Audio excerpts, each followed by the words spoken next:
live in the present tense with Sam Stewart on 91.7 FM, WNJR Washington, and online at WNJR.org. Folks, last week we had our men's basketball preview edition here on the present tense. 2 great episodes, and this week we welcome you to wrestling preview edition here on the present tense. I have got 2 very special guests lined up for you on tonight's show. I would like to welcome onto the show tonight my first very special guest. My guest tonight is an all-time wins leader at Washington and Jefferson College with 124 wins while achieving All-American status twice for the Presidents. This year he's in the driver's seat as your Presidents wrestling head coach. Oh, and did I mention he's a former DJ at WNJR and the host of the Sunny Side Up podcast. Everyone, welcome on the show tonight. My first guest, Coach Sonny Blanco. Coach, how you doing tonight? Hey, I'm doing well. What's up, people? Holla at me, man. Holla at me. What's up with y'all? I hope everybody's doing well. You know what I mean? It's Tuesday.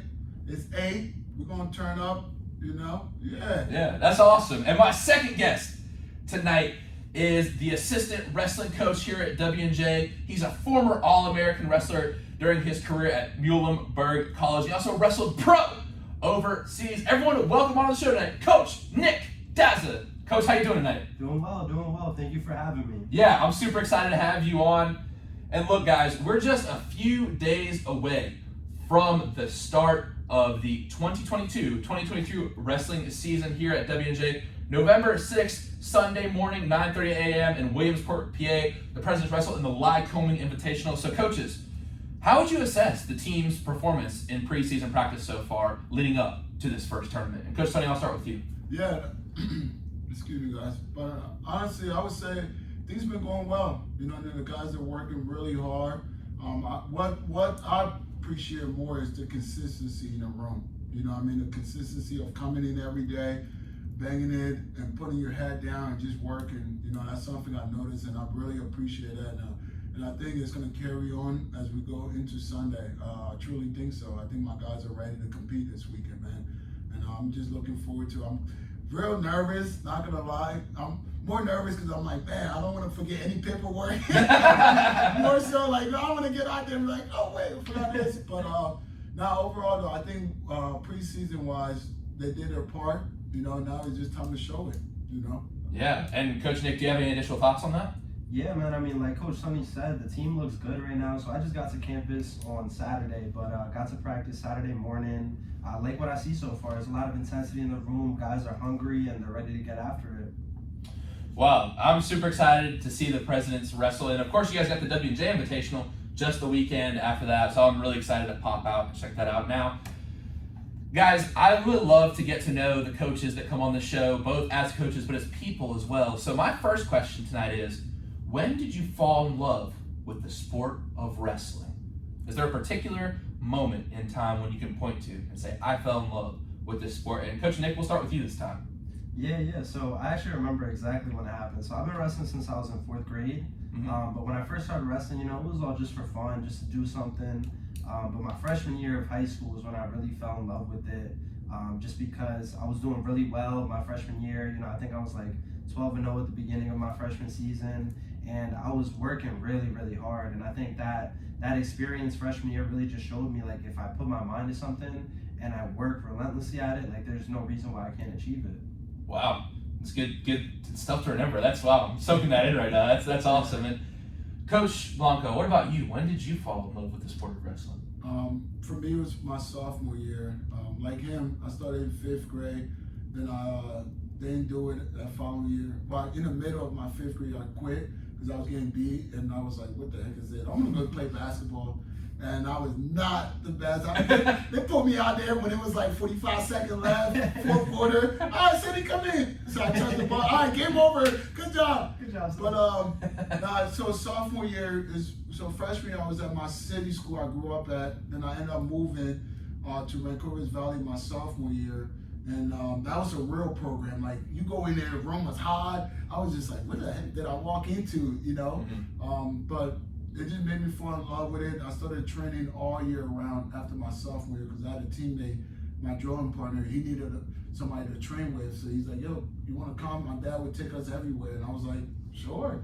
So I just started going everywhere, started wrestling that whole summer. I just fell in love with it, man. For me, it was more the mental part of it, like knowing I could physically beat somebody and keep beating them and just break them. So that mental part, you'd say that's what you love most about wrestling? Yes. Oh yeah, definitely the mental. Just because I know, like, man, I'm gonna be in here 7. I know somebody's gonna try to beat me, but I have the opportunity to break somebody and know it. Like I broke that person. It's like, wow, who wouldn't love that? You know? Wow. And Coach Nick, what do you love most about the sport of wrestling? Yeah, I mean, honestly, to piggyback off what he said is like the mental edge that you get from it. You know, not a lot of people do what wrestlers do, and that just gives me a lot of confidence in every other aspect of my life. Like, like even like I said earlier, like that freshman year when I was doing really well, like Sonny, I wasn't that good when I first started. I think like in middle school, I didn't win like a single match. I might have won 1 match, if that. But then 8th grade going into freshman year was when I made that switch in my mind. I was like, yo, I'm done losing. And I started working really hard and just turned it around. So to see that transformation, not just mentally, but physically, it just gave me a lot of confidence knowing what I was capable of. Wow. Now, I've heard a couple words like hard work, motivation. You know, we've been talking about some resilience. So let's go ahead and dive into a little bit of a deeper question. And whoever can take this one first. What fuels you? Oh, man. That's a great question. I think for me, it's just life, man.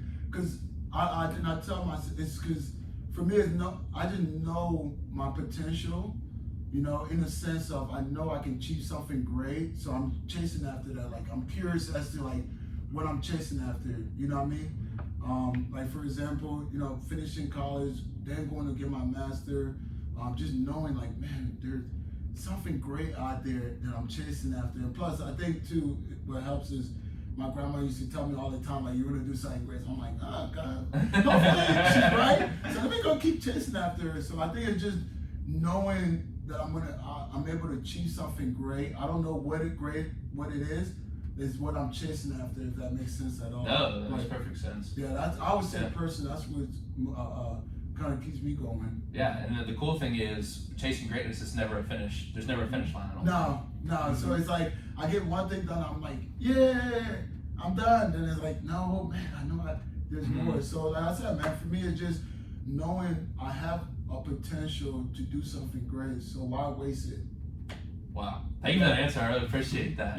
Like literally how I look at it, man. Like, wow. I know what I can achieve if I put my mind to something, anything I want. So it's like, yo, let me just keep chasing after that and just see what I can create, you know. And Coach Nick, what fuels you? I would say for me, it's just like opportunity and gratitude. So I came to the United States when I was 3 years old, and the rest of my family still lives in Colombia to this day. So the way I look at it is like I'm the only person in my family with the opportunities that I have, and I have to make something out of that. You know, if I don't, then like that's a disrespect to my family. You know what I mean? Like I have these opportunities in front of me. I have to take them, and I got to do the best that I can. Yeah. Wow, and I want to get to that next. You know, you guys, you say you both hail from New Jersey, but you ended up going to different colleges. Coach Nick, you went to Muhlenberg.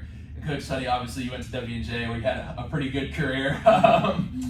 So, for you guys, why did you choose to leave the state of New Jersey and go to those respective colleges all the way out to Muhlenberg's Eastern Pennsylvania, I believe, right? Yeah. Why did you choose to go to Pennsylvania, kind of take a step out of your home state? And I'll let you guys both tell the stories. Okay. So, Coach Sonny, you can start. Yeah, I'll go first. To be honest with you, man, it wasn't like with my college search, I didn't know anything about this.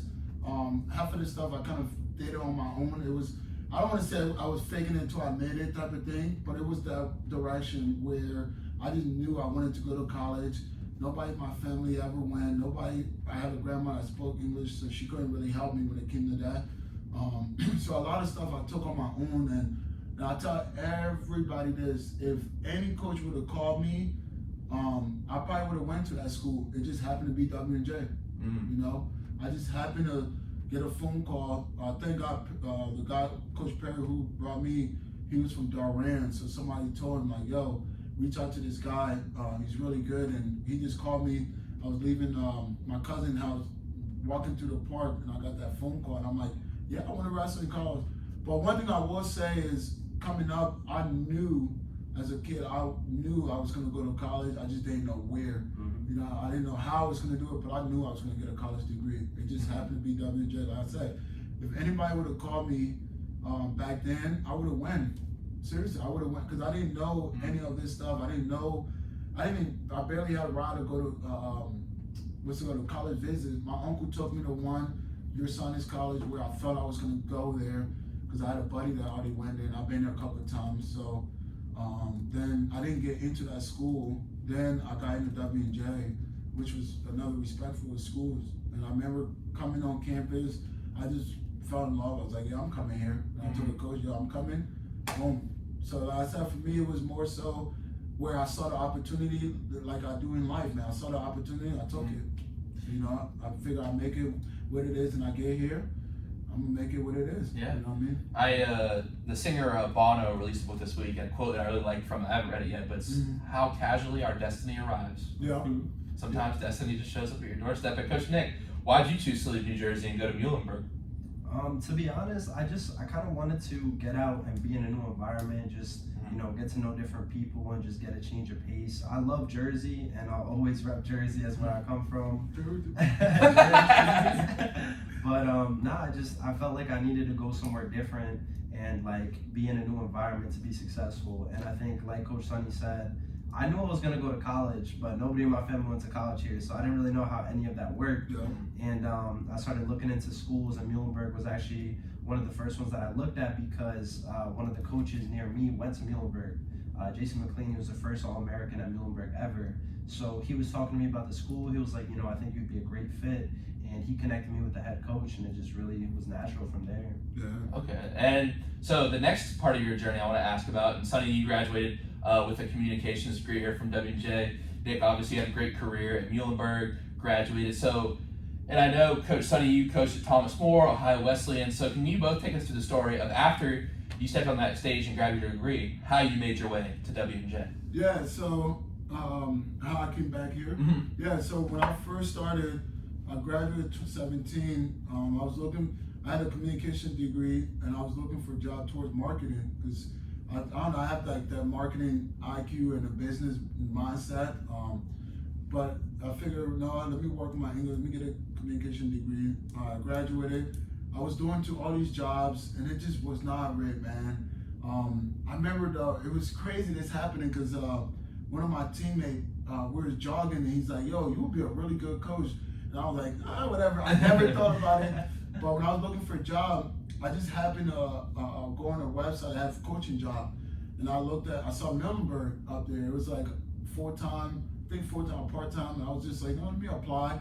I happened to apply, and I went on the school website at Muhlenberg to see like who they have on the roster, where the location was at. And I saw that one of the kid that I knew wrestling with club, Kim. I called him like, yo, I just applied to Muhlenberg. You should tell your coach, about me. And so he told his coach. Coach called me, yo, come for your interview. All right, I need a job. Came out there. Then loved the school. I was like, yeah, I'm coming, and it worked out. Then I fell in love with coaching, man. But I knew, for me, I wanted to be a head coach. Not saying it was not wrong with being an assistant, but that's not my personality, man. I just knew I wanted to be a head coach. So I sat back and I'm like, yo, I have a degree. I remember my coach Perry telling me, yo, you can be a GA and kind of slow your life down, mature a little bit, and kind of figure out what you want to do. So after that 1 year at Muhlenberg, I'm like, man, I gotta go get my master's. So I'm sending email out to everybody. They work, okay, this work. Thomas More open up. Then Jason Russell, shout out to you, man, because you changed my life now and my family life for the rest of my life, man. He called me, went over there, and I was looking at it. I'm like, yo, it's Kentucky, man. Hey, it's only 2 years. I just did 4 in college. 2 years is nothing, man. Let me put my head down, go get my master. It's only 2 years, Sonny. I know it's Kentucky. That's the last place you want to go. You know what I mean? Because, I'm going to be honest. Like, I'm the brother. I'm going to Kentucky. Nobody see that. You know what I mean? So, but everybody was afraid. Like, yo, you good? You sure you want to Kentucky? I'm like, yo. But that's the difference between me. I tell a lot of people, man. For me, I don't care the distance. I don't care what's in front of me. I'm gonna go face head with it. I'm gonna make whatever situation the best situation it is. So exactly what I did. I was there for 2 years, and I had Cincinnati right there too, so it made it a lot easier. But did my 2 years. I had a great experience, man. I'm definitely flex on this one because, in college, I always wanted to be that kid with a 4.0, had a high GPA. But WJ was tough for me, man, as far as education was. But anyway, in graduate school, I was able to get that done. I got my first A. I was like, whoa, what the heck? Got another A. Okay, set that goal. I went to finish with a 4.0. Boom, I ended up getting that done. And on top of it, I was studying something that I truly love, man. It was leadership. Ethical leadership. I saw that. Interesting. For those people who don't know at home what an ethical leadership degree entails, can you just tell them what that means a little bit? Yeah, so it focuses on, obviously, the leadership, but just being ethics beyond it, having that moral, being able to stand on your belief and making sure that, hey, people don't come in your ear and tell you different things, So just being able to get that degree, man, it just opened my eye up to ethics, and now everything I do, I'm real in tune with it. What I mean? Like, hey, I gotta be ethics. It was more, the best way I described my program was like, yo, leadership is cool, but hey, my man, don't forget to be ethics. Don't forget to be ethical. Leadership is cool, but don't forget to be ethical. So, but yeah, after I did my 2 years, did really well in the program, finished with a 4. Then I went on to, it was during that pandemic, so I'm afraid now. I'm like, man, I just got a degree. I went back to Jersey, like, what am I doing? Am I gonna get a job?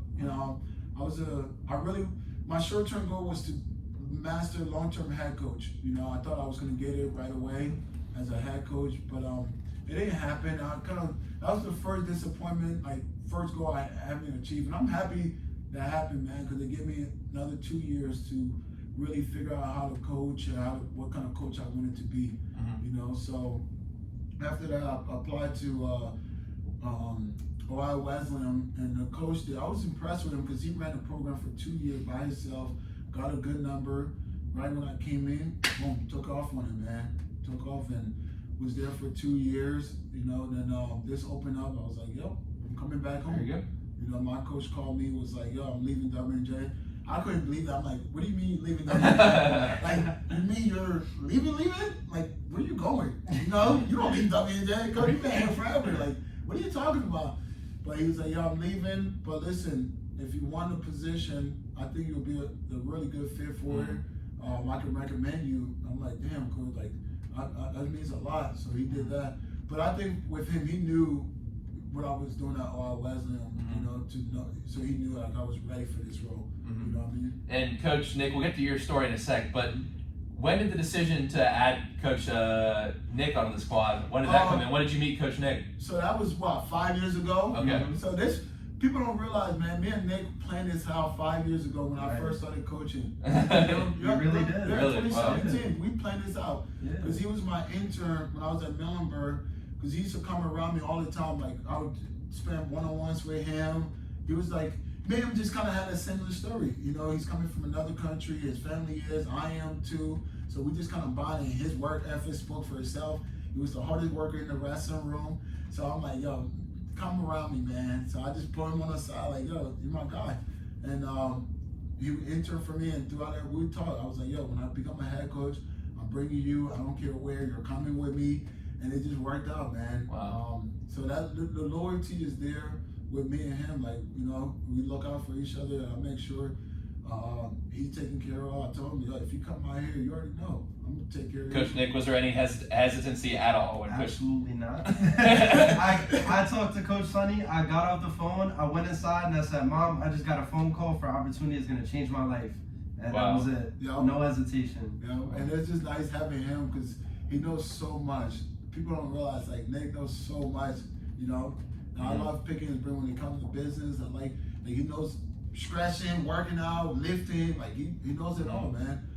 Just to give him the opportunity, and for me and him, when we're always on the same page, it just, that's just what I wanted, man, to have somebody that I can fully trust and know, hey, he's going to take care of the recruiting. Yeah. He's going to take care. It's like having another head coach. He's super independent. I don't have to walk him through stuff, man. And that's what I wanted. Wow. And one word you brought up there, that's a great segue to my next question, is advice. And one question I always ask in the present tense is, and I'm sure, and I've had a few coaches on before, Coach Sirianni, Coach Gina, Coach Stu, Coach Mountain, my head coach, and I always ask them, if a freshman came up to you on the first day of practice and said, coaches, what is the biggest piece of advice you could give me for being a freshman wrestler at W&J, what would you tell them? And Coach Nick, I'll start with you first this time. I would say be like a sponge, soak everything in, learn as much as you possibly can, and work hard. Like, freshman year is tough for a lot of guys because it's definitely an adjustment coming from high school wrestling. It's much more physical, much more fast-paced. But the guys that are hungry and the guys that are willing to learn, they adapt to it really quickly and they see success eventually. Yeah, and for me personally, I would say, hey, stay around your coach. Be around your coach. You know what I mean? Come around your coach, get to know your coach, but really build a relationship with your coach, build a relationship with that person that is leading you. That's the biggest advice I would say to a young person is, hey, stay around your coach, because once you're around your coach, the relationship gets better, and that person is going to invest in that time into you. And that's all it is, man. It's just about that. But I don't know, for me, man, I try to invest my time in all my guys. The ones, obviously, if they want to seek it, they're going to get it. But if they're coming in just to be a part-time wrestler, I know what it is. I'm just going to focus on making their experience great. You know what I mean? Yeah. Now, let me take it to the flip side of the coin. And you guys are first-year coaches here, so I got to ask, if you could give advice to a coach starting in their first year of wrestling coaching at the collegiate level, what advice would you give them? Well, I'm still figuring this out. I know it's the first. I wanted to ask, even though it is you guys' first year. I would tell them, do not be afraid to ask for help. Before I even going on to that, man, I want to give a shout out to Allie down at Scott Assistant in the athletic department. She's great, man. Like, I go to her every day with 100 questions. Boom, she's on top of it. She's helping me out. So anybody, do not be afraid to ask for help, man, because at the end of the day, this is your first year. Nobody's going to look at you like you don't know what you're doing. And even if they did, that shows who they are, man, where they're not going to be willing to help you out. So my thing is, ask for help. Don't be afraid. And also, I want to make sure I do give a shout out to Coach Perry, too, because he's been helping me out with the transition where I can call this man about anything. My coach is just a genius, man. Like, Coach Perry, you are a genius, but he's always on top of it. He knows everything, man. So, but yeah, ask for help and don't be afraid to. And you gotta remember, you don't know it all. That's how I am, man. I don't know it all. I even tell my wrestlers that I don't know it all. I'm gonna ask your guys' opinion. That's what I do. I ask my guys' opinion. I ask everybody around me their opinion. Yeah. Obviously, I know how to make a decision. That's not hard. But just to have other people input is always nice. And trust the people that you bring on. Like, for example, one of my guys yesterday had a flat tire. I want to go help him out, so I missed practice. But Coach Breeze and Nick was running practice, so I didn't even think about it. I was saying, I know they got it. It wasn't like, man, I got to control everything. No, you don't. And some of the podcast episodes I was listening to last night, you described yourself as curious. But I would like to ask you guys, I can tell that both of you guys love to learn. You're talking about, be a sponge, try to ask the advice around you. But if you had to describe yourself in one word, what word would you use? That's a great question, man. Thank you. I think, for me, it's just relentless. I just go forward, man. I'm one of those people. I just go forward. I figure life out. I just figure it out. I don't complain. I don't sit back and feel sorry for myself. It doesn't go this way. I pick myself right back up and just keep going forward. That's just how I am, man. That's literally the best way to put it in one word. It's resistance, Just always going forward, man. It does not matter in this world, That's great. Thank you for that. Coach Nick, what would you say?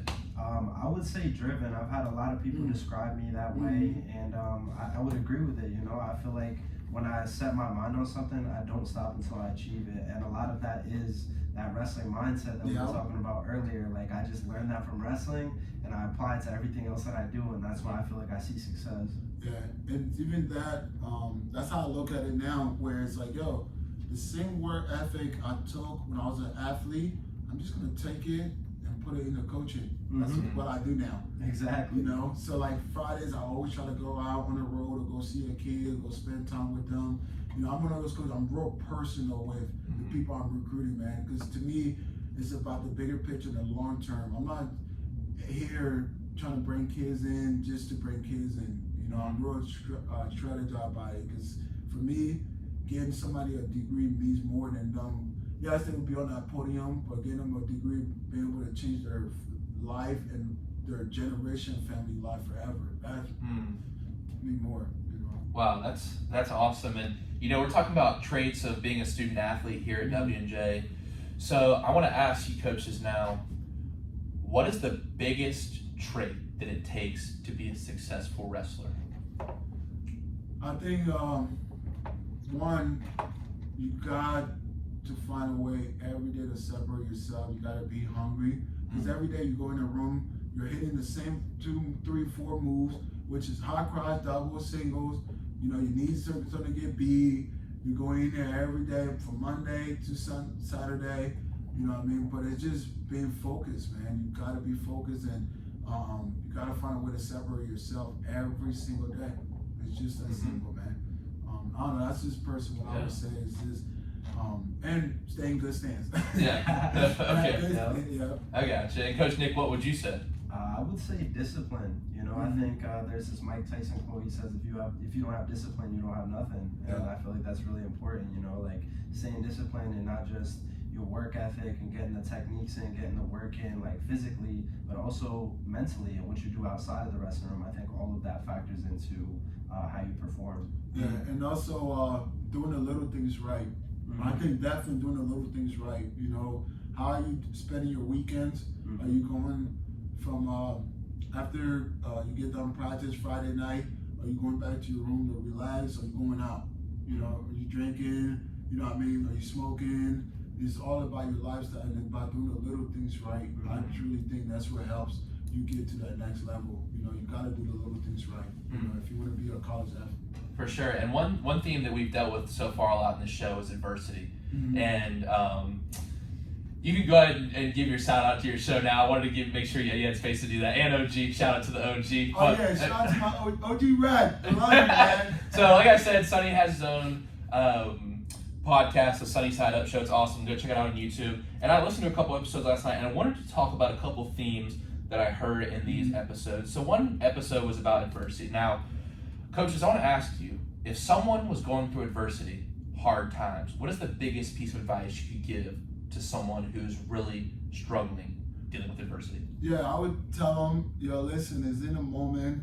It's like everything else. One week, you're going to face something, but it's about overcoming it. Then another week, guess what? Something else is going to pop up, and it's about overcoming it. You know, it's adversity. It's supposed to allow you to grow. It shows your character if you are able to overcome whatever is in your way. You know what I mean? But you got to recognize, and I tell young people this, like, yo, simplified life is just something you're going through in the moment, but simplify it.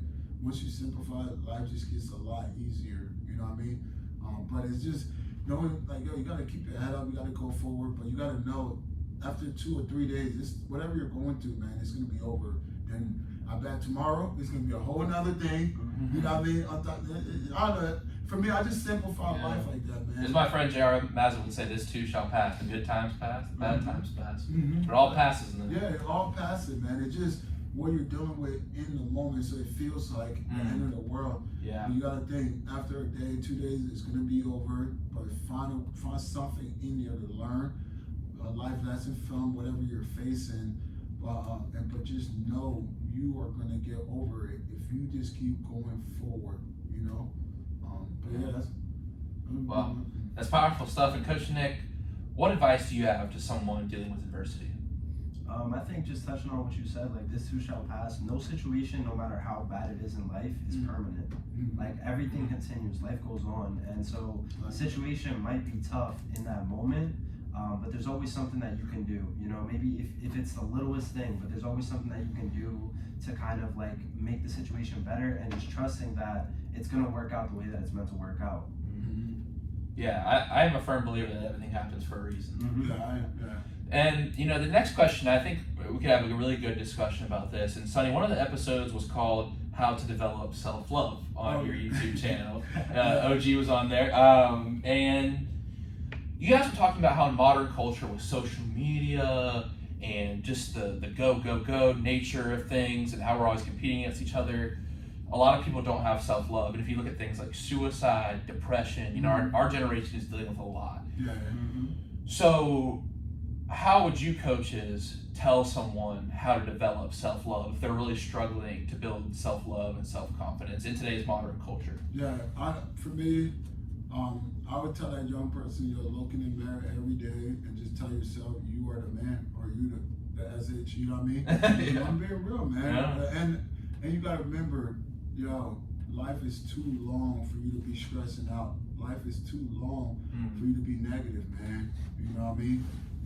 Love yourself, understand yourself. I think the way you develop self-love is being able to understand yourself. You know what I mean? I personally think so, man. And you got to take time to learn about yourself, do different things, figure it out. There's never a failure, there's always a lesson, especially when you're in your 20s. Now, when you're in your 40s and you're still trying something not working. I'm just kidding.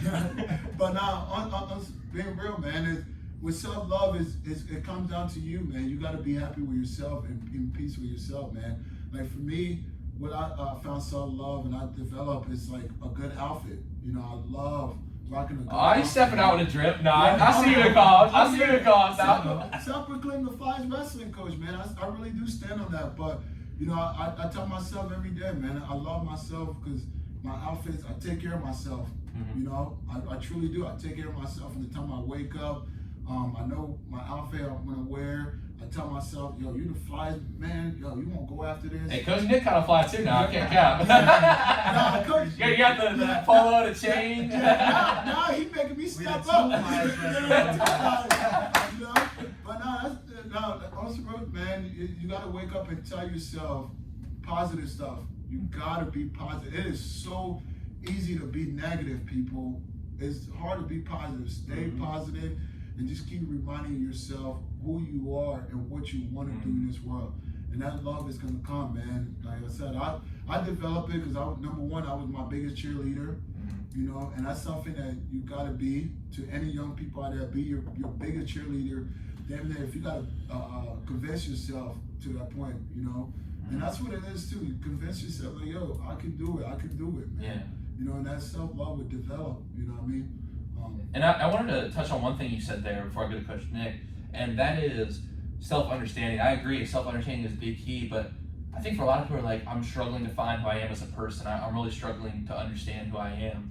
What would you tell someone in that situation? I would tell somebody, go try everything. Go try everything because you don't know. Like, for example, I came here, I never knew I would have liked radio. I never knew I would have been on air until I tried it. I was like, this is my personality. This is really me. When I'm on air, when I'm doing my show, that's the time I can be free. I don't have to be professional all the time. Yeah. You know what I mean? Like, but when I'm on air, I can be silly. People see my personality, But I see you dancing around in the videos.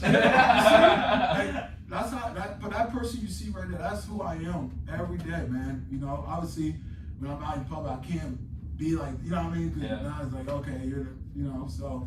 But overall, man, I think to anybody out there who is trying to figure out yourself, try different things, and you gotta remember, it's not failure. It's just a lesson you are learning. This is your journey of life. Everybody has a beautiful journey of life, man. But if you don't try things, you're not gonna know who you are. And if you worst thing that's happened, you don't like it, okay, you at least have that experience to be able to hold a conversation with somebody else who may doing something that you did in the past, So, I don't know, that's just my best way. No, I think trying, like, I was just talking today with my mom, I was like, what J-turn I am to take. I've never played guitar before, but I might try intro to guitar. Like, you never know. Yeah, you don't know. Maybe I'll be shredding it. Maybe play something for you guys. But, life guitar hero. But Coach Nick, we're talking about these themes of self-love, self-understanding. Do you have any thoughts on this? Yeah, absolutely. I would say this is a quote that I really like, and I think it's very true. It takes the same amount of energy to think positively as it does to think negatively. Mm. And it's about what you're attributing that energy towards, right? Yeah. Like, are you using that energy on social media, comparing yourself to other people that don't even know you in real life? Or are you doing the work and putting that energy into finding out who you really are? Like, I'm big on personal development, meditation, journaling, all of that. And I feel like if you attribute the energy that you spend on other things that aren't as conducive to your growth onto, you know, meditation, just learning who you really are, I think that can help you really develop self-love, because I know it has for me. Yeah, I'm a big fan of journaling as well. So when did you get into journaling? Because I'm always interested to ask people that. So I actually got into that about 1.5 years ago. Okay. And I'll be honest, I'm not as consistent with journaling as I am with meditation. Okay, so meditate. So what's your meditation routine? So do you know who Tony Robbins is? Yes, he's a motivational speaker, right? Yep, Yes. yep. And he also has what's called a priming routine. So he does this every morning, and it starts with a radical change in your breathing pattern. And then you go into gratitude, thinking about things that you're grateful for, and then visualizing yourself succeeding in 3 areas of your life. And I feel like doing that every day in the morning just bangs out like everything that I need. So by the time I go about my day, I'm ready, I feel good, and mentally I'm just more focused. No, that's dope, man. That's awesome. And I don't journal at all. I need to. I really enjoy it. I write down quotes. I would achieve that. Boom, it's in my head. Well, when you can It's put helpful, though. it is very. It's I very think it's helpful. just a nice. It's like become part of my bedtime routine too, just because it's like put away the phone, just decompress, maybe put on some like light music. You know what I mean? And you know what I mean? Yeah, I reflect a lot. Yeah, I think you'd enjoy journaling then for sure. Yeah, for I sure. sit back and I think I'm like, man, did I grow today? Or man, how was this? You know, so I do a lot of reflection. Yeah, That's how I grow. And I do want to ask one more deep question before we get reference to music. I want to get to some fun questions at the end of our interview a little bit. But who is one person? I know it's tough because we all have so many people in our life story that help us. But if there's one person you'd have to give a shout out to as being like essential to your life's journey, you couldn't have made it to this point without this person in life, who would that be for you? I can't just give one person, man. You know, because it would be unfair, to be honest with you. Because to me, I didn't get here by myself. I had a lot of coaches that played a part to my, but I guess my biggest one was my grandma. You know, I definitely have to put her on top, because what she showed me, yes, she couldn't provide too much for me, but what she showed me was hard work. Like, my grandma worked her butt off, man. I was able to see that. Then when I came to WJ, another person that made a big impact in my life from 18 all the way up until now, the Force, Gary Ford and Kathy Monaco Ford. And these people would, they ended up being my tutor. Miss Ford was my tutor when I got here.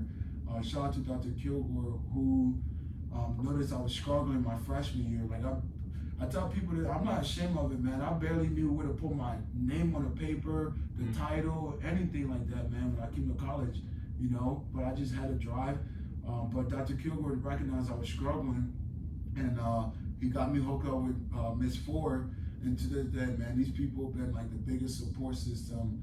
And I look back now, they were that support system that I knew I needed, but I never knew I needed it until they came in my life, you know? So I would definitely give them a credit. My grandma, my 2 uncles, Sim and Gus and Blanco. For me, I had an opportunity to see 2 different people where it was like, hey, I can go this direction, I can go that, you know? And you said your grandma was an immigrant, correct? Yeah. And what country was she originally from? Liberia. We're all from Liberia. Okay. Yeah.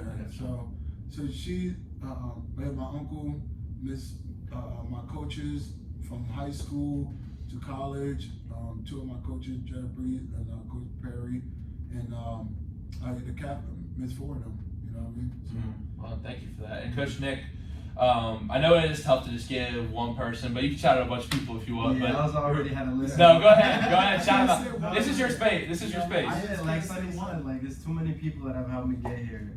The first and foremost, my parents.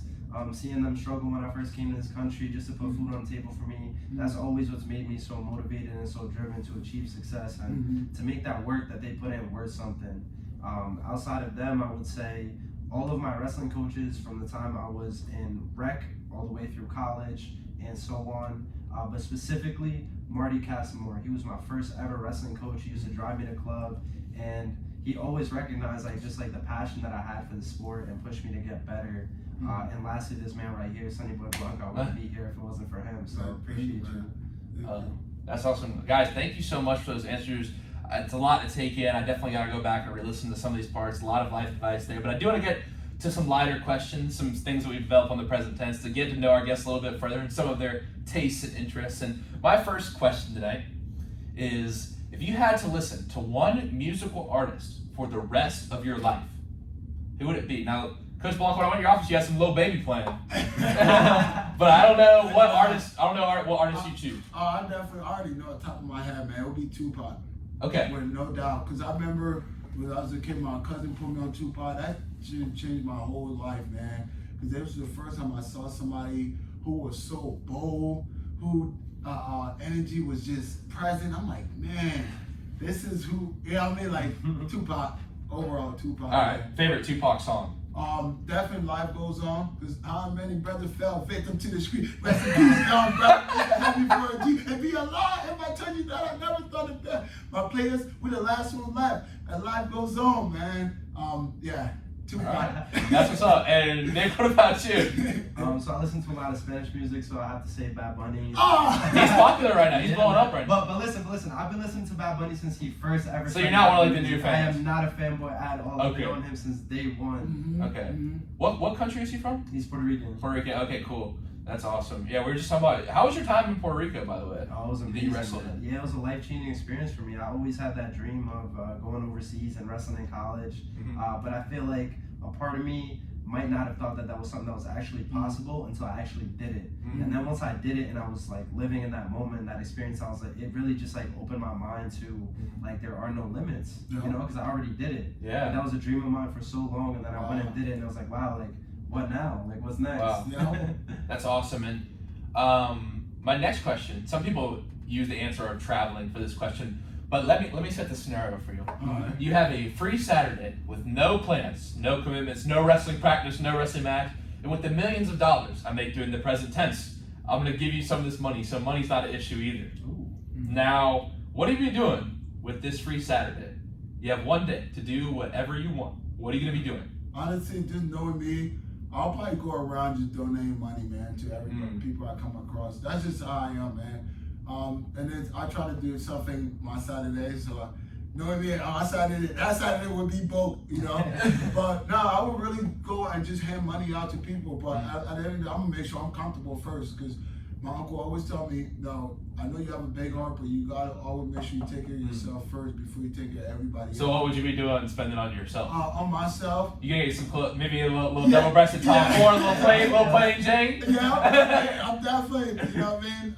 I'll probably spend it on clothes. That's probably why I'm like, What's your go-to store to shop? Go-to store to shop at? Man, well, my style, I know fashion, so I don't really go to like the malls. Oh, so you're into like designer stuff? No, Okay. man. Here and there, I'll grab one. Okay. But I'll do like Goodwills. Oh, I'm into I actually got this from a thrift store. Yeah, Nice. Yeah. So I'll do stuff like that, man. For a while, because especially when I was in college, that's where I used to go. Like Thrifting is fun. I love thrift. You use bookstores, use electronic. I love going stuff like that. Yeah, that's So, awesome. Yeah, I don't really have like a store that I would go to, but if I ran into some money, I ain't gonna lie, like I'll probably still wear Burberry. Just cause Yeah, hey, no, there's no problem with that. You know what I mean? Everybody Just has a favorite yeah. designer. No, It yeah, just looks fly, you know. Okay. I end up getting a BB Semi belt on some like. Why not? Yeah, You know what I mean? yeah, I why don't not? know. Yo, I want a Louis V belt. You gotta get a bust down, sunny side up chain. Yeah. A little bust down. Yeah.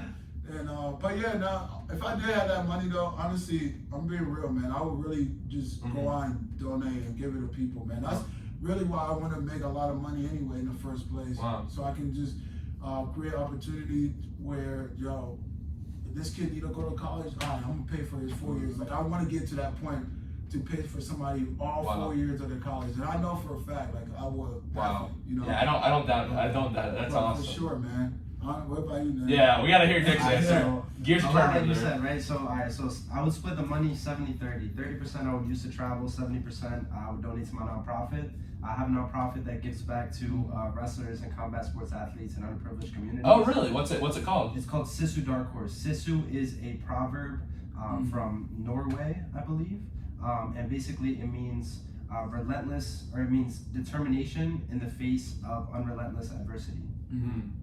So that's so it helps kids. That's awesome. Did you start this, or are you just part of it? Yeah, so it's a project between me and one of my friends that I grew up wrestling with back home. Okay. So I help with a lot of like the back end stuff in terms of actually like establishing it, getting our 501c3 status, and just finding people to help build organization up.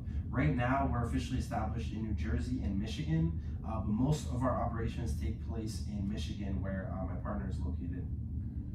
Wow. Yeah, that's dope, man. When he told me, I was like, wow. That is dope. And for the traveling side of things, where do you want to travel to? I have a goal of going to every island in the Caribbean and every country in South America. Wow, that's all right. So what would be first? Caribbean.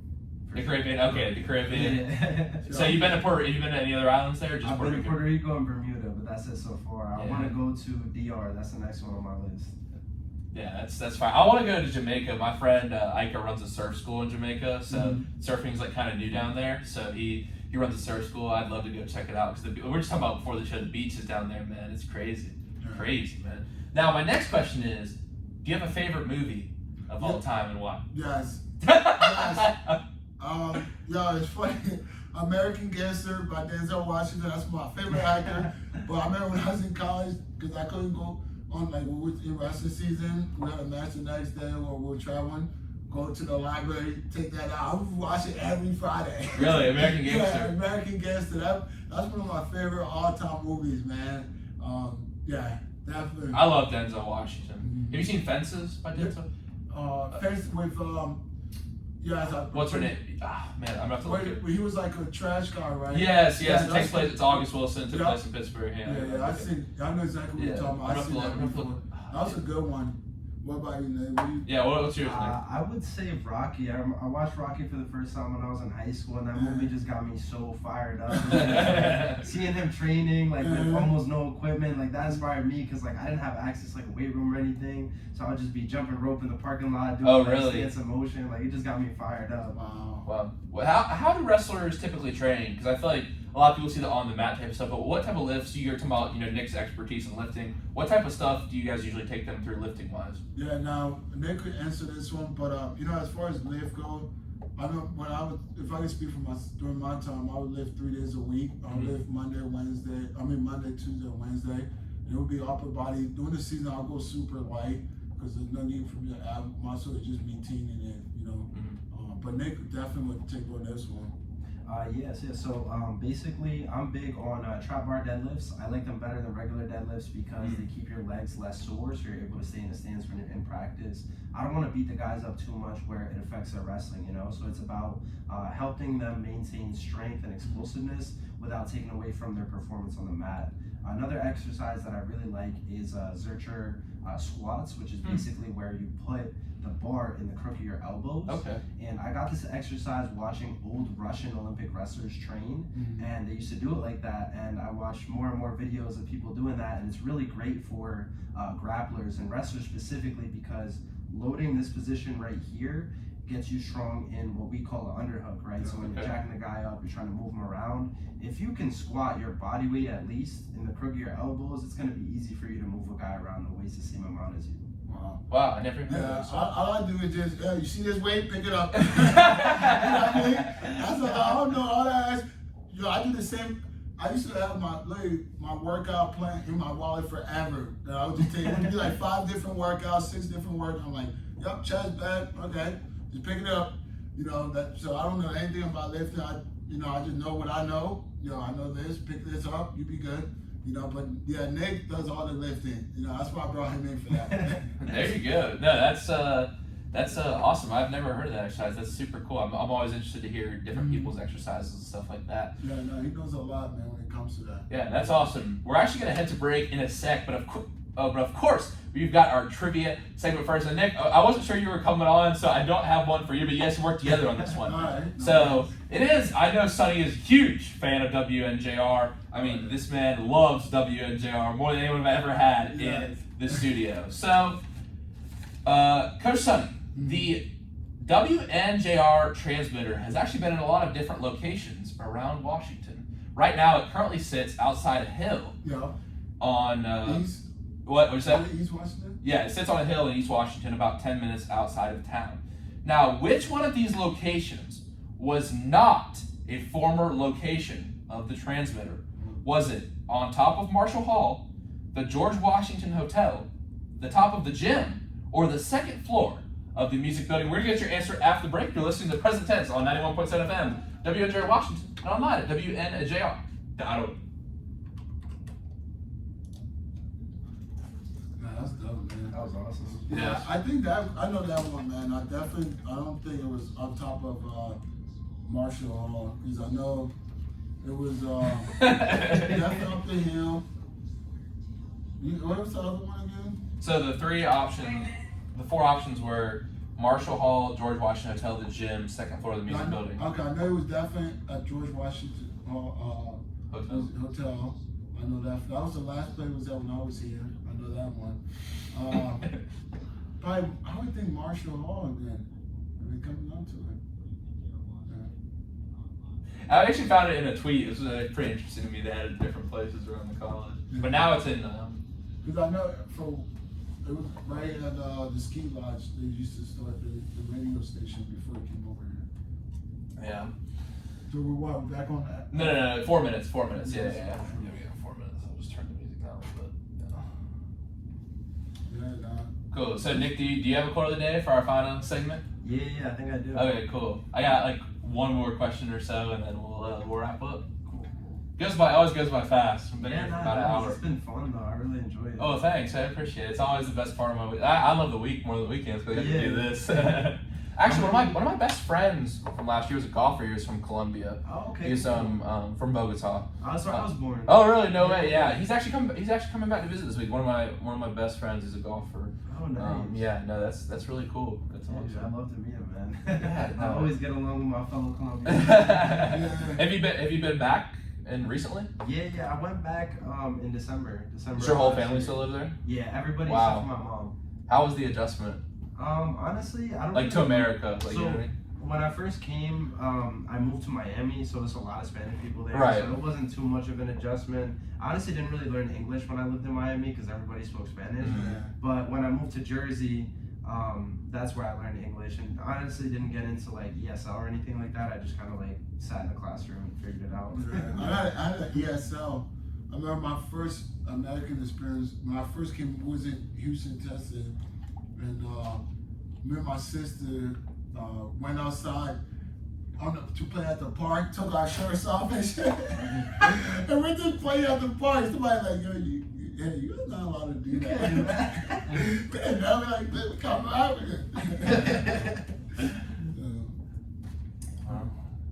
Yeah, no, this has been a fun one. Definitely, I think the self-love stuff is really big, like mental health and all that stuff nowadays. I think it's awesome that you my coach has been there. I know like a lot of the coaches here. It's a great place. Scott McGinnis, I had him on the season opener of this season of the Present Tense. Actually, talking about all the resources for mental health here and stuff. Awesome. I think it's definitely for college athletes too. Yeah, people don't realize the stress that college. Yeah, and I think it's it's not just it's athletes, but then you have all that stress of being a normal Gen Zer, just in the world we have today. Yeah. And it's social media and stuff. Yeah, the hardest is just trying to find that balance. I definitely know my sophomore year. I thought I was doing a great job with the balance because freshman year I was super quiet, boom, focused. Sophomore year I got comfortable here, started going out a little more. I just didn't have that balance, Then I was like, oh no, I'm going back to my freshman year. I want to win. It is. I think it's balance key because I never really went out my first 2 years, and I think sometimes the part of the college though too is you got to meet people. For this, I need to meet people. Yeah. You know what I mean? It's I think it depends on how you're going out. It's the whole thing. You know what I mean? If you're going out just to meet people and enjoy the experience. You know what I mean? Mm-hmm. It's definitely a balance. So I agree. Balance is key. It's key in wrestling and in life. Yeah.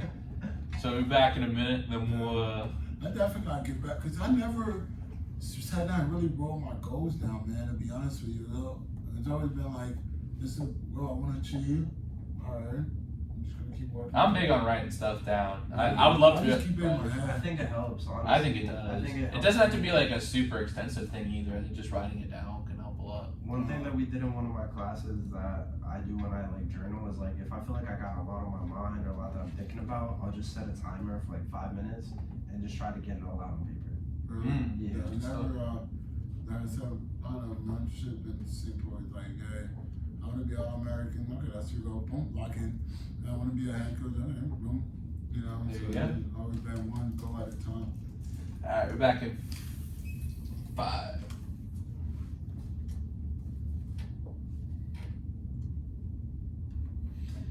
We are back on the Present Tense with Sam Stewart on 91.7 FM at WNJR Washington and online at WNJR.org. Today we are talking with wrestling coaches, Coach Sonny and Coach Coach Sonny and Coach Nick here at WNJ. It's been a lot of fun talking to them so far. Great conversation. And we had our trivia segment before the break. And our trivia question was tonight, the current location of the transmitter resides on a hill in East Washington, but what was not a former location of the transmitter before it was moved there? Was it Marshall Hall, the George Washington Hotel, the gym, or the second floor of the music building? And your answer is? Alright, I'm probably going to be wrong, but I would say it was probably never in Marshall Hall. That is correct. You're a winner on tonight's trivia segment. So it was on the George Washington Hotel, moved in 2003, and then it was moved from the gym in 1970, moved to the gym in 1971, and then the first floor, the first location of the building, transmitter building, was actually on the second floor of the music building in 1961. So WNJR has been around for a long time, man. Wow, a long time. And, you know, just a couple of questions. I do want to ask you about your podcast. Both of you have been on podcasts before. So, what do you love about being on podcasts and doing radio, Sonny? Because I can tell you really love it. I really do, man. Like I said, it's just a time for me to be myself, man. You know, because I'm always so serious during the week. Like, I'm literally, during the week. I see you walking around, you look serious. You look serious. I'm locked in, I'm focused, I got goals I want to achieve. So when I can go on air, it's just a time for me to, like, be fun again and just let my shoulders down, not take life too serious, man. And I tell every young person, man, life is too long for you to take it serious. Life is too long to be stressed out, man. But yeah, I just love that. Even my radio show, like I'll go on air, be dancing and just being myself, but at the same time, there's also a life lesson coming out of it. You know, the way I look at it is, okay, I'm gonna grab their attention by my energy, and I'm gonna let my message speak for itself. You know what I mean? That's good advice. Good advice. I'll have to remember that on here. Yeah, because you gotta think, if you put on YouTube and you're just sitting there quiet and talk, you're not dancing. People are attention span is so small now. They're like, all right, next. But I'm on air. I'm dancing. I'm in tune with the music. It's like, how can you not enjoy what is given to you? On top of it, now I'm giving you a life lesson on it. So. Yeah, but overall, man, I love being on air. I'm planning on getting my show back in the spring. I was thinking about maybe January, but I may wait until after the season. You know, let me just get a full year of this, figure it out, and then I'll get back. Yeah, we'll be tuned in for sure. Definitely, that would be awesome. And Coach Nick, we talked before the show. You're actually part of a podcast as well at some point. I was, yeah. A friend of mine, we had a podcast in a room just like this at Muhlenberg, so that was called the Perfect Vision Podcast. Ooh, fire! That's fire! That's fire! They were gonna make shirts and everything, but unfortunately COVID hit. They sent us back home. But I do want to shout out another friend of mine, Nelly Montina. He also had me on a podcast about a month ago. His artist name is Montina Zoe, and the cool thing is that he does a lot of like visual art. Graphic design, all types of stuff like that. So we filmed the podcast, we recorded it, and he's gonna create like characters, like animated characters, to do our voices and put it on YouTube. So stay tuned for that. That's fire. I might have to hit him up. See what he do.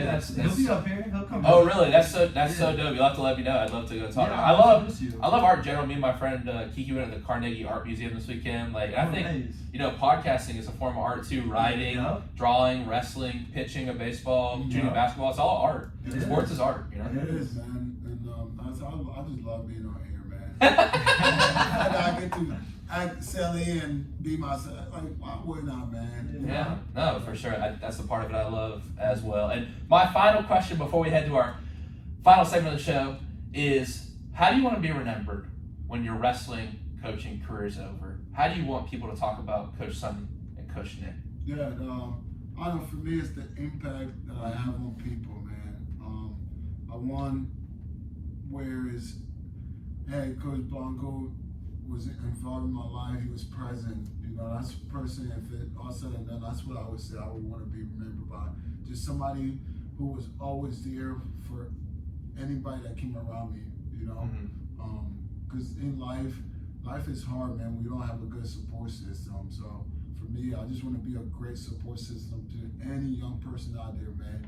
Once you come around me one time, you're part of my circle for the rest of your life. You know, I mean, that's just how I am, man. You know, you come around one time, I don't care, even if you backdoor me, you know, I can still have sympathy for you. I can still show you love, but it would be love from a distance, though, because you ain't gonna cross me twice. You know what I mean? Yeah. It's just how I am. But overall, man, I want to be remembered as somebody who was just always there, no matter what situation that person went through, or just always there. You know, and I know for a fact I will, man, because I know where my heart is at, and I know where my direction when it comes to life and where I want to go. Yeah. One phrase I heard this week that really stuck with me is sometimes you have to hold other people's hope for them. Sometimes you have to point to that light in the tunnel because they can't see it themselves. Sometimes you have to hold the lamp. Because I think we all have hope because every day is a new day and we can change a lot within a new day.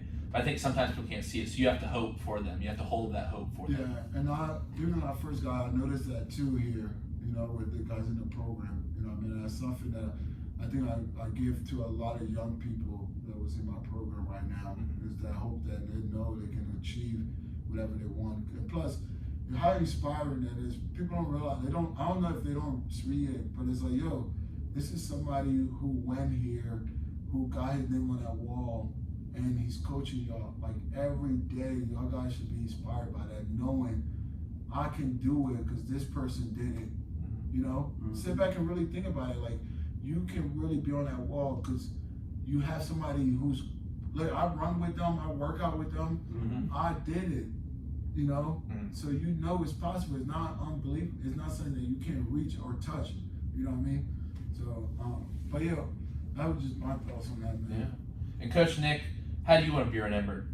I think for me, at the end of the day, when it's all said and done, it's not about what you did, it's about what you made people feel. Yeah. Right? So I want my athletes to feel like they're capable of doing anything. You know, I don't want them to set limits in their mind and like cut themselves short of their potential. I want them to go out there and do something maybe they didn't even think they were capable of doing. Yeah. Wow. Yeah, and the impact I do want to have though, and I tell people, man, where 10 years from now, 5 years, 10 years from now, I want my guys to be able to call me and say, yo, Coach Blanco, I'm getting married. You know, hey, Coach Blanco, I'm having my first kid. You know, if I can get one of those phone calls while I'm still alive, I know I did my part, man. You know, and that's what I want personally. You know, and I definitely think when you treat people right and you do right and you stand on what you believe, you'll get that. You know what I mean? Amen to that. That's wow. That's really powerful stuff. And man, it's been a great conversation. But I think it's time for our last segment of the day. Of course, my favorite segment of the show is time for the quote of the day. And whoever can take it first. All right, I'll go. Well, my favorite is one, win your day. Like yesterday, I was so upset. One, I didn't go to practice, so I missed the opportunity to get better. But you know, I grew because I helped one of my wrestlers.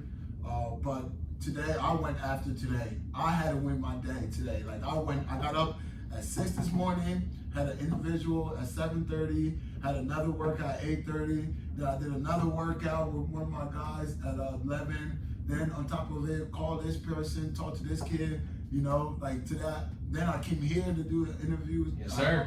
So today it's about winning your day, people. Yo, when you wake up, ask yourself, what can you do today to win your day?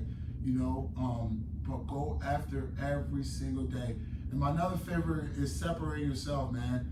You're not in competition with nobody but yourself. So separate yourself every day, man. And know, if you outwork yourself every single day, then your direction, you're going to be fighting life. You know what I mean? I have a whole lot.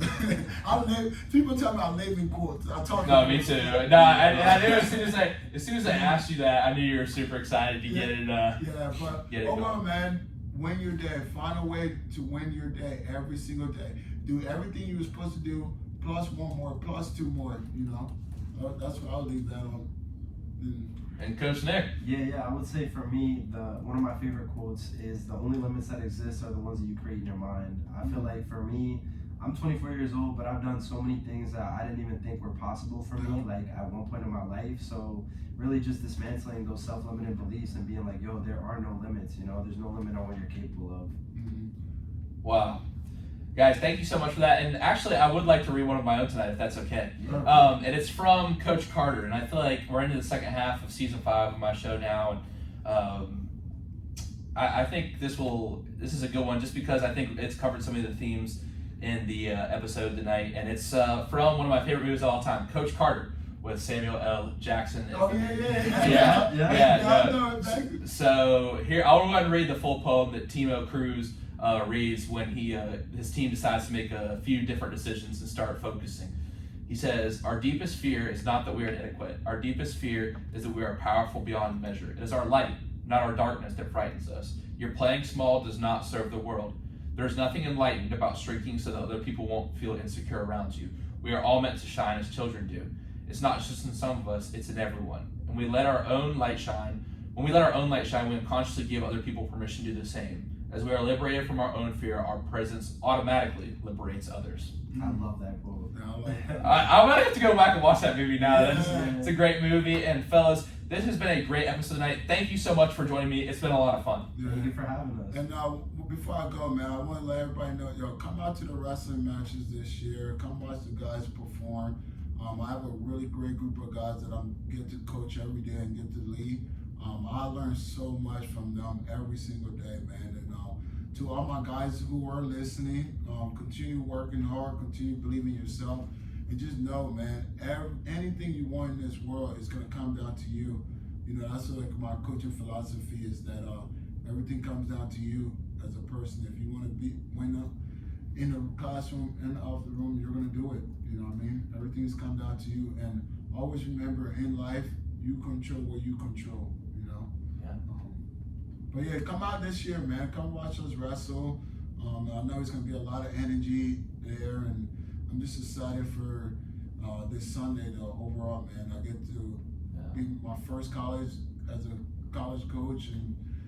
Saturday the 12th, big home meet at W&J as well. Yeah, Saturday the 12th, and January 21st, we'll be hosting a trial meet, and we have a home duel against Winsboro. I forgot the date, to be honest with you. All right, I'll put some dates in the bio we post in the clip. Okay. So I'll send you a picture of the schedule too. Yeah. No, I gotta put up my computer. Actually, just froze on me, unfortunately. But when I post the clips from you guys' show, I will definitely say the date. But I know it's the first match is November 12th at this Saturday, right at the Ross Memorial Rec Center. So. And my last thing too, I do want to say thank you to my coaching staff, man. Thank you to Coach Breeze, who coached me and decided to stay after Perry left. Thank you, Coach, for staying, man.